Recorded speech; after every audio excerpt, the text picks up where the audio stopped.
땅에 오셔서 그 많은 그 가르침 속에 하나님 나라의 그 천국 복음을 알려주셨고, 그 복음을 증거하시면서 많은 병든 자들을 고치시기도 하셨습니다. 육신의 질병만이 아니라 영혼의 문제, 또 귀신의 악령에 고통받던 이들에게도 예수 그리스도를 통한 그 치유의 은혜가 일어나게 됩니다. 예수님께서 가르쳤던 많은 그 복음의 메시지 가운데 상당수 많은 이들은 산상수훈을 손에 꼽습니다. 그리고 실제로 예수님의 그 복음의 메시지 중에 이 산상수는 매우 중요하죠. 그런데 우리가 읽었던 이 마태복음 8장 앞부분에 나오는 그 메시지가 바로 산상수훈입니다. 그럼 마태복음 5장에서 시작해서 7장에 끝나는 이 산상수훈의 내용은 굉장히 중요합니다. 팔복으로 시작해서 우리의 정체성, 내가 누구냐, 그리고 하나님의 자녀로 이 땅을 살아가기 위해서 필요한 기도와 금식과 구제와, 그런데 서기관들과 바리새인들은 그 좋은 하나님 앞에 나아갈 수 있는 도구를 가지고 하나님 앞에 드린 것이 아니라, 성경에 보면 사람에게 보이려고 그들은 의를 행하였고, 사람에게 많이 보이기 위하여 회당에 사람들이 다니는 거리에서 기도하는 행위를 합니다. 심지어 구제하는 것도, 금식하는 것도 사람에게 보이려고 했죠. 그러나 정작 이러한 모든 것들이 사람이 아닌 하나님 앞에 올려져야 된다는 것을 성경은 이야기합니다.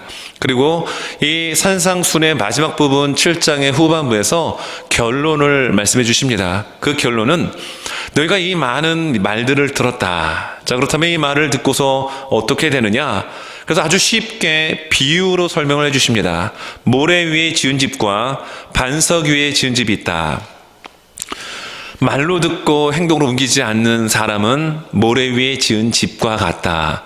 비가 내리고 창수가 심하면 무너져 내릴 것이다. 그러나 지금 내가 너희들에게 전하는 이 복음의 메시지를 듣고 행동으로 옮기는 자는 마치 반석 위에 지은 집처럼 견고하게 될 것이다 라고 하며 산상수훈을 마무리 짓습니다. 그런데 여러분, 마태복음 5장 1절의 산상수훈이 어떻게 시작이 되냐면, 예수께서 무리를 보시고 산에 오르사 앉으시니 제자들이 나아 온지라. 입을 열어 가르쳐 이르시되라고 하며 팔복의 출발점인 심령이 가난한 자는 복이 나니 천국이 그들의 것이다 라고 하면서 오직 예수로만 만족하고 예수로만 감사하고 예수로만 충만하기를 원하는 그 심령이 곧 하나님의 도래, 하나님의 나라가 도래한 천국 상태임을 말씀해 주십니다. 이 산상순이 끝나고 난 다음에 오늘 8장 1절은 어떻게 시작을 합니까? 예수께서 산에 이제 올라가셨으니까, 말씀 다 전하셨으니까 내려오시게 되죠. 그것을 설명합니다. 예수께서 산에서 내려오시니 수많은 무리가 따르니라. 여러분, 예수님이 말씀을 전하실 때 제자들이 나왔고, 그 밑에는 수많은 군중들, 회중들이 이 산상순의 복음의 말씀에 은혜를 받습니다. 새로운 인생의 결단을 내립니다. 자, 그리고 이제 8장으로 넘어와서 그 무리들이 예수님을 따르게 됩니다. 여러분, 그 수많은 군중들 가운데는 유대인들부터 해서 심지어 서기관 바리새인들도 있었을 것입니다. 아니요, 제사장의 그룹들도 있었을 것입니다. 그런데 오늘 정작 예수님 앞에 나와 엎드려 절하며 구하는 사람은 누구였냐는 사실입니다. 여러분, 누구였습니까? 말씀에 은혜 받았던 서기관들이었습니까? 하나님 앞에 제사를 드렸던 제사장 그룹이었습니까? 아니면 하나님의 백성으로 선택받았다라고 하는 자부심을 가졌던 이스라엘 백성들이었습니까? 성경은 놀랍게도 그들이 아니었습니다. 오늘 본문에 나오는 사람은 나병 환자였습니다. 몸이 썩어 들어가는 문둥병 환자였다라는 겁니다. 더 놀라운 사실은, 여러분, 이 사건 끝나고 그 다음에 등장하는 인물은 유대인들이 아닌 이방인의, 그것도 백부장이 예수님 앞에 나와서 이야기하는 장면이 나옵니다. 하인이 병들었습니다. 아마도 이 백부장은 마음이 따뜻한 남자였던 것 같아요. 당시에 여러분, 하인들, 즉 노예는 생사 여탈권이 없습니다. 자기 목숨도 아닙니다. 주인의 손에 의해서 죽이면 죽는 거고 살리면 사는 존재가 하인들, 노예들이었는데, 이 백부장이 하인이 병든 걸 알고서 예수님 앞에 나와 부탁을 합니다. 예수님 너무 기쁘셨죠. 그래서 내가 너희 집에 가겠다. 여러분, 이 백부장이 놀라운 고백을 합니다. 그렇게 안 해도 됩니다. 말씀만 하십시오. 여러분, 이 얘기를 누가 해야 합니까? 산상수훈의 메시지를 받았던 유대인들이 나와서 이스라엘 백성들이, 여러분 서기관과 제사장 바리새인들이 이런 고백해야 되지 않을까요? 그런데 정작 그들은 이런 고백을 하지 않습니다. 예수님에 대하여 백부장이 알면 얼마나 알겠습니까? 그런데 놀란 고백을 하죠. 저에게 밑에 수하가 있다라고 했을 때 쉽게 말씀드리면, 오른쪽으로 가라 하면 오른쪽으로 갑니다. 들어와라 하면 들어옵니다. 주님 말씀만 하십시오. 그러면 내 하인이 날 줄 믿습니다. 여러분, 이런 엄청난 고백을 이방인이 고백하더라는 얘기입니다. 이 이야기를 듣고 예수님이 너무 놀라셨습니다. 내가 이스라엘 사람들 중에 이만한 믿음을 보지 못했다. 여러분, 오늘 시간 예배를 드리는 우리 모든 한 분 한 분들이 정말 주의 말씀을 들었을 때, 여러분 주님 앞에 섰을 때 그 말씀만 듣고 고개만 끄덕이다가 돌아가는 존재가 아니라, 그 말씀을 듣고 실제로 주님 앞에 나아올 수 있는 행동과 순종과 실천이 있는 우리의 삶이 될 수 있기를 바랍니다. 주님이 우리에게 원하시는 것은 지식이 아닙니다. 네가 나를 얼마나 잘 아느냐, 성경 몇 장 몇 절에 뭐가 나오고 그 단어의 의미가 무엇인지를 우리에게 요구하는 것이 아니라, 한마디의 문장일지라도 주님이 말씀하셨으면 제가 순종하겠나이다 라고 하며 주님 앞에 나가는, 그리고 그 말씀을 정말 믿고 주님 말씀만 하십시오, 그러면 정말 그렇게 될 줄 믿습니다라고 하는 이 믿음의 고백과 믿음의 행함이 하나가 되어지는 우리의 모습들 될 수 있기를 바랍니다. 여러분, 우리 인생의 길에는, 특별히 신앙의 여정에는 두 갈래의 선택지가 있습니다. 여러분, 첫째 선택지는 예수님을 향해 전심으로 달려가 여러분 그 주님 앞에 안기는 적극적인 찾음의 모습이 있습니다. 그리고 두 번째는 예수님을 곁에 모셔두고도 무표정하게 바라보며 무감각한 모습으로 거부하는 모습이 있습니다. 여러분, 여기서 중요한 단어가 무엇입니까? 적극적으로 예수님을 찾는 삶과 예수님을 옆에 모시고서도 무표정하게 무감각하게 밀어내는 인생이 있다는 얘기입니다. 여러분, 오늘 이 시간 예배를 드리는 저와 우리 모두를 포함하여 여러분 전심으로 적극적으로 예수님을 찾는 우리 모두가 될 수 있기를 바랍니다. 오늘 성경의 스토리는 사실 간단합니다. 나병 환자가 주님 앞에 나옵니다. 그리고 구합니다. 예수님 만져주셨더니 그 몸이 썩어 들어가는 부분이 치유되고 회복되어지는 장면입니다. 그래서 오늘 말씀 4절까지를 봐야 되는데 3절과 4절은 다음 주에 이어서 시리즈로 말씀을 전하고요. 오늘은 1절과 2절의 말씀을 통해서 설교의 제목처럼 예수님을 대하는 성도의 자세라는 이 제목 아래 말씀 전하고자 합니다. 나병 환자가 예수님 앞에 나왔을 때 예수님을 맞이하는 이 나병 환자, 문둥병 환자의 자세, 여러분 태도가 어떤 모습이었을까요? 오늘 성경을 보니까 짧은 한 절의 말씀 속에 세 가지의 중요한 자세를 우리에게 알려주고 우리에게 도전을 주고 있습니다. 여러분, 첫째, 오늘 말씀을 보니까 이 나병 환자는 열심히 예수님을 찾아 나아왔다라는 사실입니다. 여러분, 2절 말씀을 한번 보십시오. 한 나병 환자가 나와라고 말씀합니다. 여러분, 당시에 예수님의 인기는 하늘을 정말 뚫고 우주 밖으로 나갈 정도로 굉장한 인기였습니다. 여러분, 예수님의 설교 중에 가장 진수인 산상순이 선포됩니다. 그 말씀에 얼마나 많은 사람들이 가슴이 설레었겠습니까? 그래서 여러분 7장 후반부의 말씀에 나오는 것처럼 마지막 7장 29절의 말씀은 이는 그 가르치시는 것이 권위 있는 자와 같고 그들의 서기관들과 같이 아니함이러라. 그리고 18절에 보니까 그 예수님의 가르치심에 놀랬다라는 얘기입니다. 가슴이 설레었습니다. 심장이 뛰었습니다. 그리고 그 예수님의 가르침에 놀란 그들이 예수님을 추종하며 따라갑니다. 그런데 정작 그 많은 무리 가운데 정상적인 몸을 갖고 있는 사람이 예수님 앞에 나가지 않고 비정상적인, 그리고 무리 속으로 들어가서는 안 되는 나병 환자가 예수님 앞에 나갔다는 얘기입니다. 열심히 있었습니다. 여러분, 레위기의 말씀에 보면 나병 환자는 무리 가운데 들어가면 안 됩니다. 나병 환자가 무리 가운데 들어가게 되면은 머리를 풀어헤치고 흔들어야 합니다. 나는 부정하다, 부정하다. 무슨 얘기일까요? 오지 말라는 얘기입니다. 그리고 반대편에 있는 사람들 입장에서는 돌을 들어서 던져야 합니다. 당신은 내 곁에 오면은 안 됩니다라고 하며 돌을 던져서 일정한 거리를 두어야만 했습니다. 왜냐하면 전염성이 강했기 때문입니다. 우리는 여러분 코비드-19을 통해 가지고 이 바이러스가 얼마나 가까이 있으면 잘 전염되는지를 실제적으로 경험을 했습니다.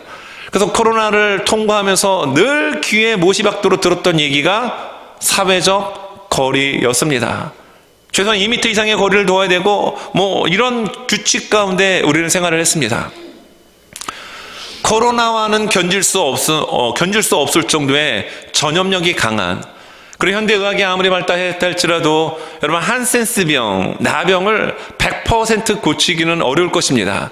당시에 나병 환자는 저주받은 병이었습니다. 가족으로부터, 사회적으로부터, 종교적으로부터 버림받은 저주의 병이었습니다. 그래서 그들은 격리됐습니다. 함께 살 수 없었습니다. 성 밖에서 그들끼리 군집하여 살아야 되는 존재였습니다. 근데 놀랍게도 오늘 그 수많은 군중과 무리를 뚫고 예수님 앞에 나온 사람은 바로 나병 환자였다는 겁니다. 왜 나올 수 있었습니까? 이 나옴은 목숨을 건 나옴이었습니다. 열심이 없다면 주님 앞에 나올 수 없습니다. 아니요, 어찌 보면 구약의 율법을 어기는 불법을 행하며 이 나병 환자는 예수님께 나온 것입니다. 수많은 무리를 뚫고 스치면서 그 자리에 나올 때 돌을 던져 그 사람을 죽여도 뭐라 할 수 없을 정도의 상황이었습니다. 여러분, 성경은 분명히 말합니다. 이 나병 환자는 바로 예수님 앞에 나왔습니다. 목숨을 걸고 나왔습니다. 여러분, 우리 신앙의 열심을 회복할 수 있길 바랍니다. 열심히 여러분 식어지면 주님께 대한 사랑도 식어지고 신앙의 성장도 정체가 됩니다. 그리고 주를 섬기고 주를 닮아가는 생활 속에서 점점 멀어져 간다는 사실을 우리는 잊지 말아야 합니다. 여러분, 오늘 마태복음 8장은 나병 환자의 치유의 사건을 기록하지만 8장의 마지막 부분은 어떤 장면을 기록하냐면 예수님께서 가다라라고 하는 지역을 들어가십니다. 거기에는 귀신 들린 두 사람이 있었습니다. 여러분, 요즘 같은 시대에 귀신이 어디 있어? 라고 하는 사람들이 있을지 모르겠지만요, 귀신은 존재합니다. 근데 그 귀신 들린 사람을 예수님께서 만나시고 귀신을 쫓아내고 이 귀신 들린 두 사람이 회복이 됩니다. 구체적인 장면은 마가복음에 잘 소개가 되고 있는데요, 이 두 사람의 몸에 무려 2,000마리의 귀신들이 들어가 있었습니다. 전 귀신은 마리로 표현합니다. 여러분, 돼지떼가 있는데 돼지떼에게 들어가기를 귀신들이 간구합니다. 여러분, 귀신이 예수님께 간구해요. 그러니까 예수님께서 돼지떼에게 들어가는 것을 허락하니 2,000마리의 돼지떼에 귀신들이 들어가서 이 돼지떼가 급하게 바다로 빠져 죽음을 당하는 장면, 마가복음에 자세하게 소개되고 있죠. 여러분, 귀신이 들어가면 죽음을 당합니다. 인생 망가집니다. 근데 2,000마리의 귀신이 두 사람에 들어갔으니 이들의 모습이 어땠을까요?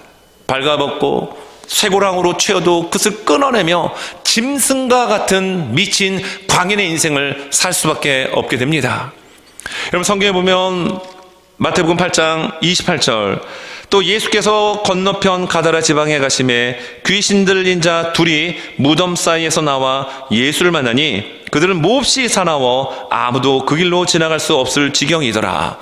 여러분, 이들이 지금 어디에 있습니까? 지역을 보니까 가다라라는 지역 도시에 있습니다. 그리고 무덤 사이에 있습니다. 여러분, 악한 귀신이 들어가니까요, 일단 무덤, 죽음이 있는 곳, 컴컴한 곳, 습한 곳, 더러운 곳, 피하고 싶은 곳에 거주하게 된다는 얘기입니다. 근데 이 가다라라고 하는 지역, 마가복음에서는 거라사라고 이야기를 하고 있죠. 이 가다라라고 하는 뜻이 어떤 뜻이냐면 울타리로 둘러서 막아놓은 곳이다라는 뜻입니다. 그 어근의 깊은 의미는 지치게 만들다라고 하는 뜻이 있습니다. 여러분이 가다라고 하는 지역이 어디에 있냐면 데가볼리라고 하는 10개의 도시가 있는데 그 중에 하나의 마을이요 도시였습니다. 데가볼리의 특징은 무엇이냐? 예수의 복음이 증거되지 않은 곳입니다. 그리스, 로마, 이방 온갖 우상들을 섬기는 곳이었습니다. 예수의 복음이 증거되지 않고 예수가 없는 그곳에 악한 영들이 판을 치게 됩니다. 우리는 성경을 읽으면서 이런 퀘스천 마크를 납니다. 아니 왜 마태마가 누가 요한복음에는 귀신 들린 자들이 왜 이렇게 많은가?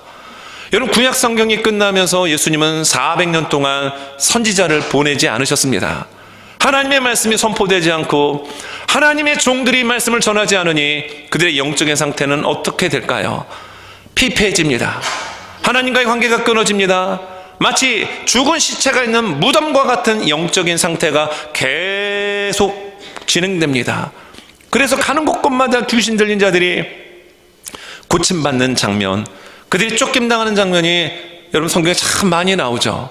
그런데 정말 이들이 고침을 받게 되는데 그 지역이 어디라고요?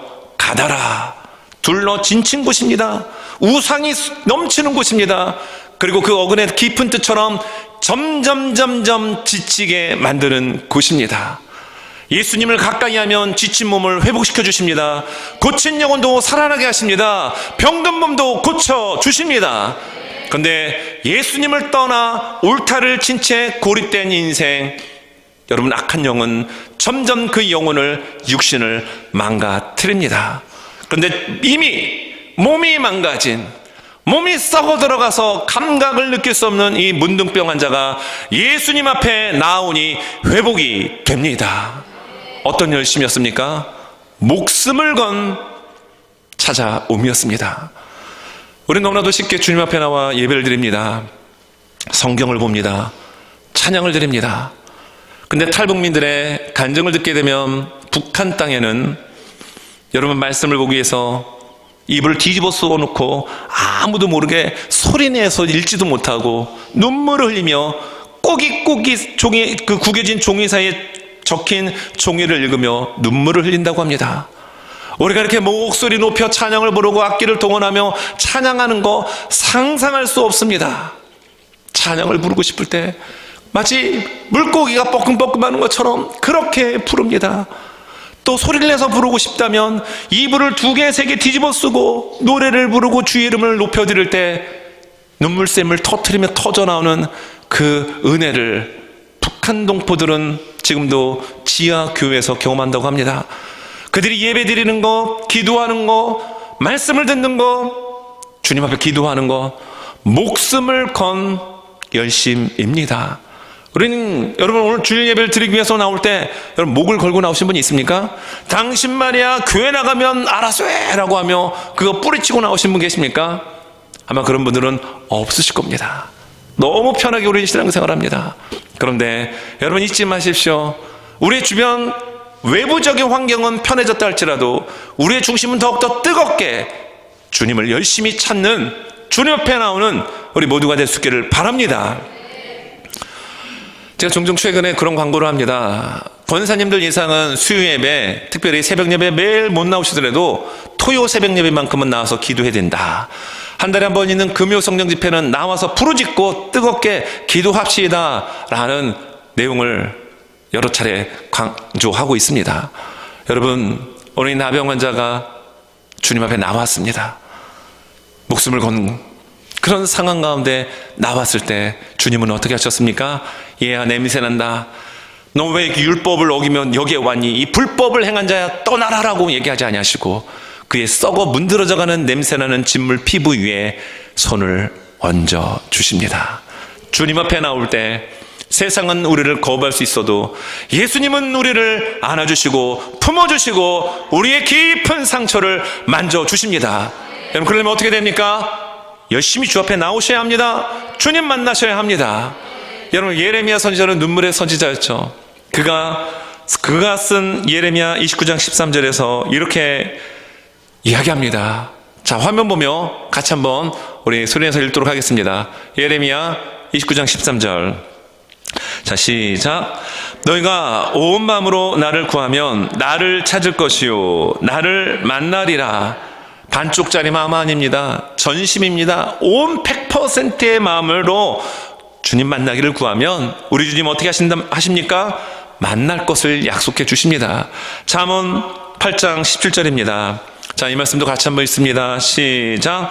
나를 사랑하는 자들이 나의 사랑을 입으며 나를 간절히 찾는 자가 나를 만날 것이니라. 아멘입니다. 여러분 간절히 주님 만나기를 원하십니까? 그럼 주님 만나 주십니다. 나병 환자를 만나 주신 우리 주님, 이 시간 주 앞에 나온 여러분들을 만나 주십니다. 여러분 두 번째, 그에게는 어떤 태도가 있었을까요? 바로 예수님을 주로 고백했다는 얘기입니다. 자, 2절 상반절입니다. 한 나병 환자가 나와 절하며 이르되 주여 주여라고 외치고 있습니다. 여러분 성경 쭉 읽다 보면 성경 조금 안 따라가는 사람, 서기관, 율법사, 바리새인들 예수님을 향하여 주여라고 부르지 않습니다. 뭐라고 부릅니까? 선생이여.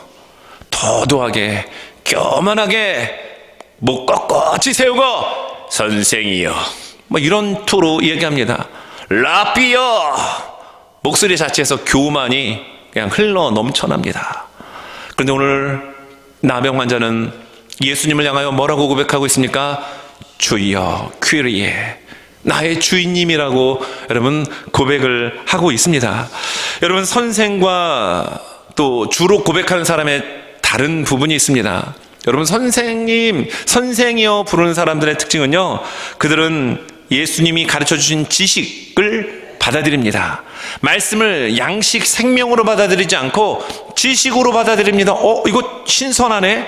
야, 이거 좋은 거네. 야, 이거 소위 말하여 이 시대를 앞서가는 좋은 소스네. 이건 받아들이고 자기의 가치관과 대치되는 것은 가차없이 거부해 버리는 이들이 선생님 하는 이들의 모습이었습니다. 주여, 주인님이라고 고백하는 사람들은 어떤 인식을 갖고 있을까요? 하나님의 아들이자 우주의 통치자로 믿는다라는 겁니다. 예수님을 누구로 믿습니까? 하나님의 아들, 창조주, 이 우주의 통치자로 믿고 확신하며 고백합니다. 여러분 선생이라고 고백하는 사람들은 예수님의 권위를 필요할 때 선별적으로 그걸 받아들입니다. 그러나 예수님을 주여라고 고백하는 분들은 예수님의 권위를 전적으로 받아들이고 복종과 순종과 삶의 자신의 주권을 예수님께 100% 위임해 드립니다. 왜입니까? 내가 주인이 아니라 예수님이 주인 되시기 때문입니다. 여러분들의 마음에 한번 위임장을 한번 써보십시오. 주님, 오늘 이 시간까지 내 삶의 주인이 나였습니다. 이제는 오늘 이 시간 이후로 내 삶의 주인은, 주님은 예수님입니다 라고 하면 위임장을 쓰고 주님께 그 모든 전권을 위임할 수 있는 우리 모두가 될 수 있길 바랍니다. 여러분 선생이라고 고백하는 사람들은 예수님과의 관계가 어떠냐? 필요에 따른 일시적인 조력자의 관계입니다. 나에게 유익이 있습니다. 나에게 좀 도움이 될 것 같아요. 그러면 그때는 일시적으로 조력자가 됩니다. 도움 안 됩니까? 쳐다보지도 않습니다. 바리새인과 서기관들이 그랬습니다. 그런데 소경이 되었든 문둥병 환자가 되었든 절름발이가 되었든 자식이 죽은 과부가 되었든 어떤 인생의 사연과 아픔을 갖고 있던 사람이든 간에 예수님을 향하여 주님, 주여라고 부르는 이들은 여러분 예수님과의 관계가 어떤 관계일까요? 영원한 생명의 주권자와의 인격적 연합의 관계였습니다. 예수님과의 관계가 칼로 잘라서 두 개의 관계가 아니라 나눠진 분리의 관계가 아니라 온전한 결합, 연합의 관계였던 겁니다. 여러분 예수님의 유명한 비유 중에 요한복음 15장에 포도나무와 가지의 비유가 있죠. 예수님 말씀하십니다. 나는 포도나무요 너희는 가지니. 무슨 얘기입니까? 너와 나는 하나다. 하나다라는 얘기입니다. 가지가 포도나무에 붙어 있어야 열매를 맺는 거지 떨어져서 분리가 돼 있으면, 둘이 돼 있으면 열매 못 맺습니다. 불 속에 들어가는 땔감밖에 되지 않습니다. 예수님 그거 말씀하시는 겁니다. 너와 나는 하나다. 결합, 연합의 모습을 말씀해 줍니다. 그런데 놀랍게도 성경은 주여, 나의 주인이라고 고백하는 모든 이들이 예수님과의 관계가 이런 하나의 관계였던 겁니다. 여러분들은 예수님을 향하여 무엇이라고 고백하십니까? 주인으로 고백하고 그 주인의 인도함 가운데 살아가는 우리 모두가 될 수 있기를 바랍니다. 여러분 밖에 나갔다가 집에 들어오면 대다수의 많은 우리 성도분들이 기도하시죠. 거룩하신 하나님 감사합니다. 다른 분들 같으면 아마 바빠가지고 지친 몸 소파에 눕거나 사온 물건 내려놓거나 그렇지만 우리 교회 많은 성도분들이 그렇게 하고 계시는 걸 보면서 참 너무 감사합니다. 우리 하나님께서 얼마나 기뻐하실까 생각이 듭니다. 밖에 들어오자마자 현관문 열고 손 들고 거룩하신 하나님 감사합니다. 하나님은 우리 가정의 왕이십니다. 예수님은 우리 가정의 주인이십니다. 여러분, 그 고백은 엄청난 겁니다. 만약에 여러분의 가정에 악한 영이 있거나 악한 마귀가 있다면 그 고백 듣고 한 길로 듣고 열 길로 도망칠 줄 믿습니다. 왜냐고요? 예수님이 우리의 주인이십니다. 주인 되신 예수님이 우리의 삶을 책임져 주시기 때문입니다. 오늘 나병 환자가 주님 앞에 나옵니다. 어떤 자세로 나왔을까요? 여러분, 성경 말씀 빌립보서 2장 11절 말씀은 이렇게 말씀합니다. 자, 주로 고백하는 모습을 이야기하는데, 빌립보서 2장 10절, 여러분 2장 10절의 말씀에는 이렇게 말씀에 나오죠. 2장 앞부분에는 너희 안에 이 마음을 품으라 않고 예수님의 마음을 품고 그는 하나님과 동등됨을 취하지 않았던 겸손함의 모습을 이야기합니다. 그리고 빌립보서 2장 10절에서는 하늘에 있는 자들과 땅에 있는 자들과 땅 아래에 있는 자들로 모든 무릎이 예수의 이름에 무릎 꿇게 하셨다라는 말씀이 나오고, 이어서 11절이 이렇게 우리에게 말씀합니다. 같이 한번 읽습니다. 시작. 모든 입으로 예수 그리스도를 주라 시인하여 하나님 아버지께 영광을 돌리게 하셨느니라. 아멘입니다. 여러분, 입으로 예수 그리스도를 무엇으로 시인합니까? 주인님, 주라 시인할 때 하나님께 영광이 돌려집니다. 여러분, 우리 인생 내가 주인 아닙니다. 내 인생의 주인은 오직 예수님이 주인 되십니다. 옆에 분들 한번 바라보십시오. 그리고 한번 이렇게 고백해 보십시오. 당신의 인생의 주인은 예수님이십니다. 당신의 인생의 주인은 예수님이십니다. 또 화답합니다. 당연하지. 예, 당연한 거야. 아, 우리 권사님 이 주먹 치면서 어퍼컷으로 보이는데 당연하지. 맞습니다. 여러분, 우리의 인생의 주인이 예수님이 되실 때 어려움이 있을 수 있습니다. 예수님 우리 인생의 주인이 된다고 해서 모든 것이 다 뚫리는 게 아닙니다. 풀어지는 게 아닙니다. 어려움이 있을 수 있습니다. 그런데 예수님이 우리 인생의 주인이 되신 가운데 어려움이 닥치면 그것은 우리를 훈련시키는 과정이에요. 왜입니까? 더 높은 것을 주시기 위해서, 더 좋은 것을 주시기 위해서 우리를 훈련시키는 것입니다. 네, 예수님이 우리 인생의 주인이 되지 않고 어려움이 당합니까? 그것은 소위 말하여 개고생이 되는 겁니다. 여러분, 인생의 개고생의 길을 들어가시겠습니까? 아니면 예수님이 내 인생의 주인이 되어주셔서 나로 하여금 더욱더 단련하고 정금과 같이 나가는 길 가운데 쓰임 받으시겠습니까? 우리 인생의 주인은 예수님이십니다. 당연하지. 맞습니다. 여러분, 세 번째, 어떤 자세가 여러분 있었을까요? 바로 그 자세는 겸손히 예수님의 뜻 안에서 구했다라고 하는 사실입니다. 겸손히. 그래서 오늘 말씀을 보게 되면 2절입니다. 한 나병 환자가 나와 절하며. 여러분, 아마 개역 버전은 이 절하며를 엎드려로 아마 번역을 했을 것입니다. 절하며 이르되 주여 원하시면 저를 깨끗하게 하실 수 있나이다 하거늘.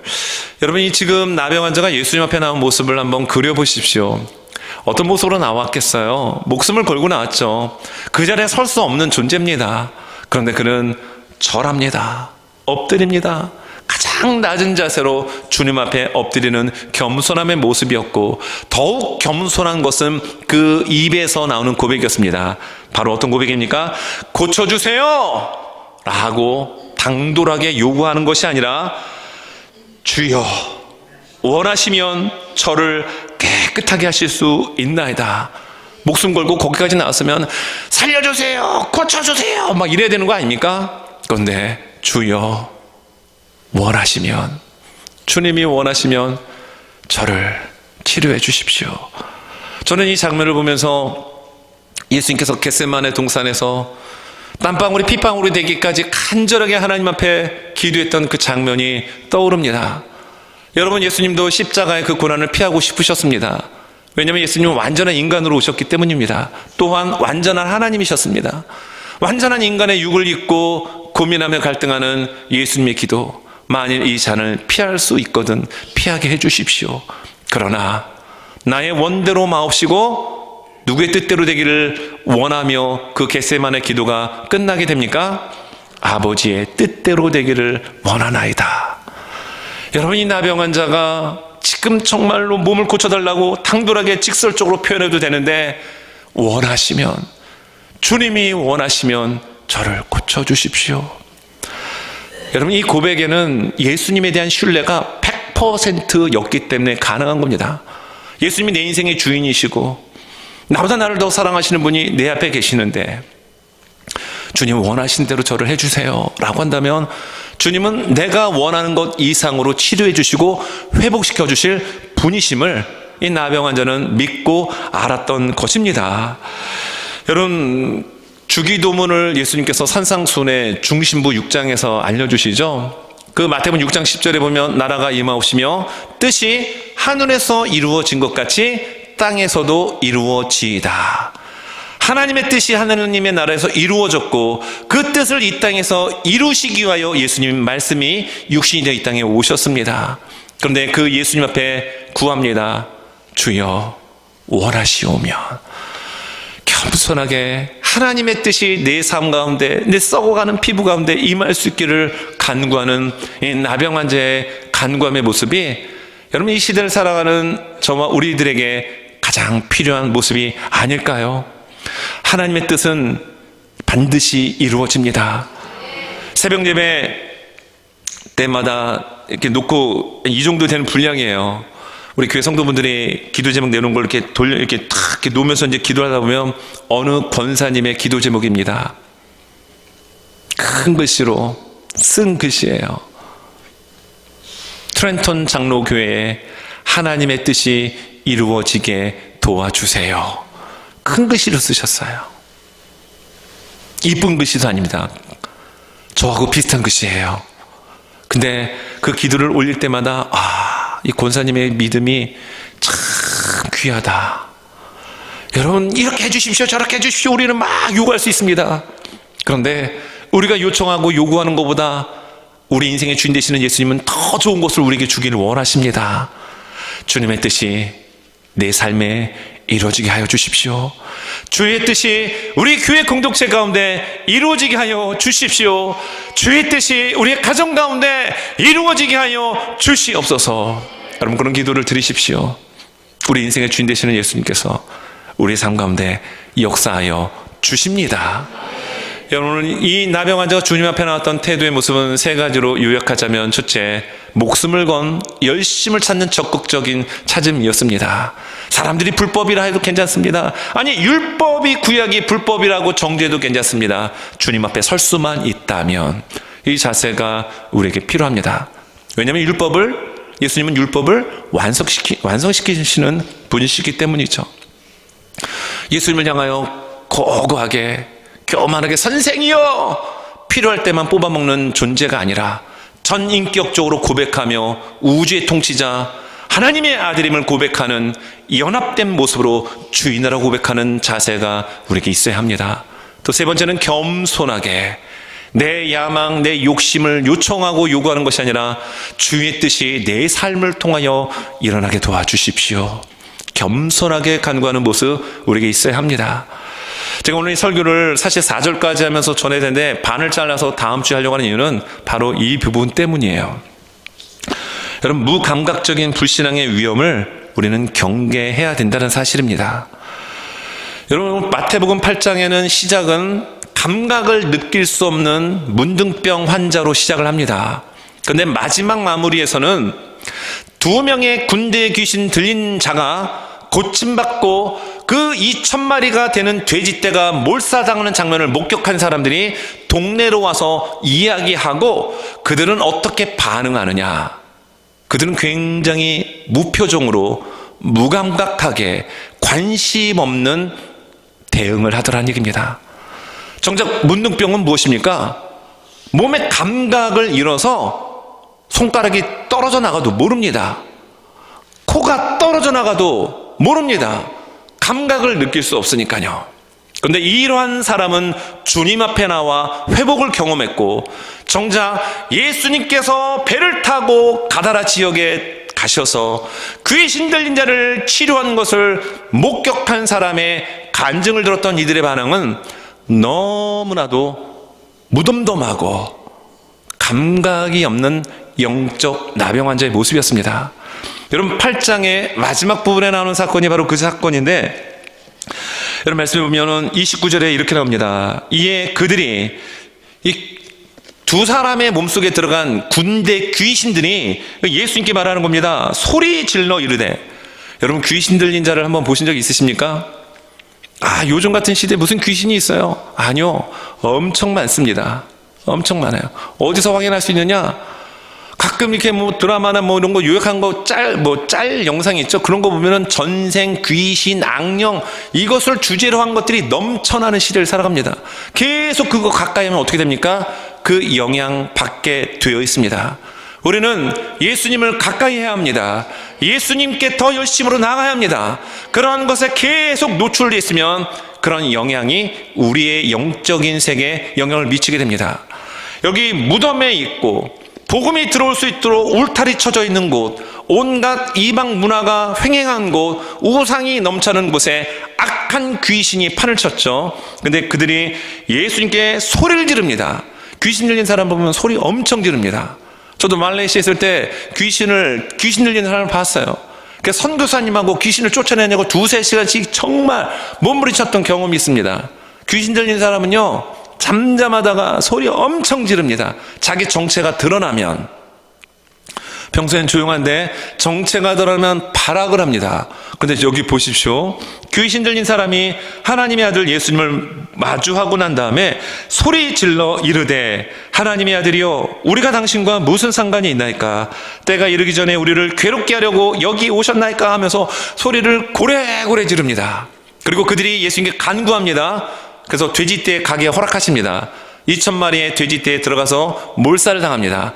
그리고 이것을 본 사람이 동네로 돌아와서 이야기를 합니다.